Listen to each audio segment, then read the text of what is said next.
Cənazə otağında dəhşətli hadisə, bundan daha dəhşətlisinə baxın.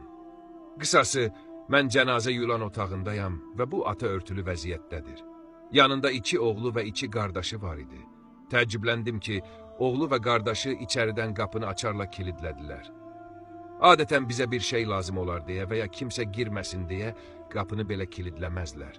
Amma onlar qapını açarla bağladılar. Bu həyatımda gördüyüm ən ağır şeydir. Vallah bunu əsla unutmayacağım. Bu mövqeyi ömrüm boyu unutmaram. Hətta o dərəcədəki kişinin yuyulmasını tamamlaya bilmədim. Çöldən qapı döyülürdü. Tak tak tak. Oğulları və qardaşları içəridə idi. Qardaşı gəlib başımdan öpdü ki, şeyx, nə olar qapını açma. Niyə? Çünki qapını döyən adam qışqırırdı. Qapını açın, yoxsa sındıracağam. O kişinin böyük oğlu idi.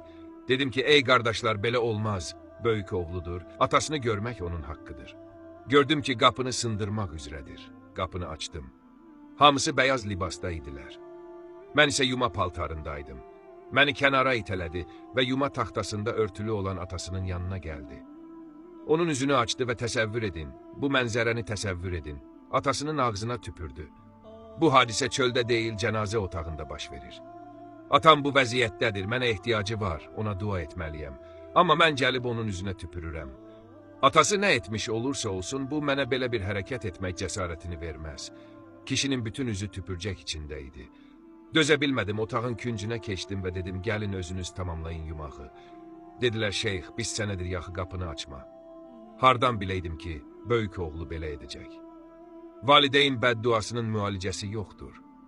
Bu atanın səhvi idi, amma şahidə baxın, övlad nə qədər asi olsa da, Rəbbimiz onun cəzasını axirətdən əvvəl bu dünyada tələsik verir. Mən hamıya meydan oxuyuram, valideyn bədduasının bu dünyada müalicəsini tapa bilməzsiniz. Bunun sübutu kimi öz doğma qardaşımı göstərə bilərəm. 50 yaşı var, onun üçün bu boyda tibbi qovluq açılıb.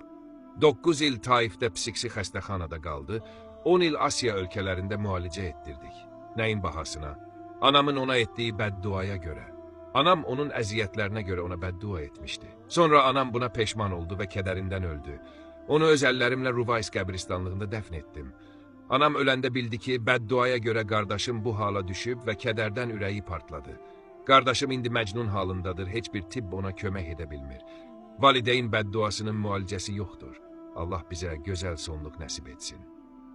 Hadisənin kökü, nifrətin səbəbi. Bəs səbəb nə idi? Səbəb bu oğlun arvadı idi. Bu kişi çox zəngin idi. Allah ona qapı açmışdı. 4 mərtəbəli bir bina tikmişdi və bütün övladlarını, qızlarını ora yığmışdı.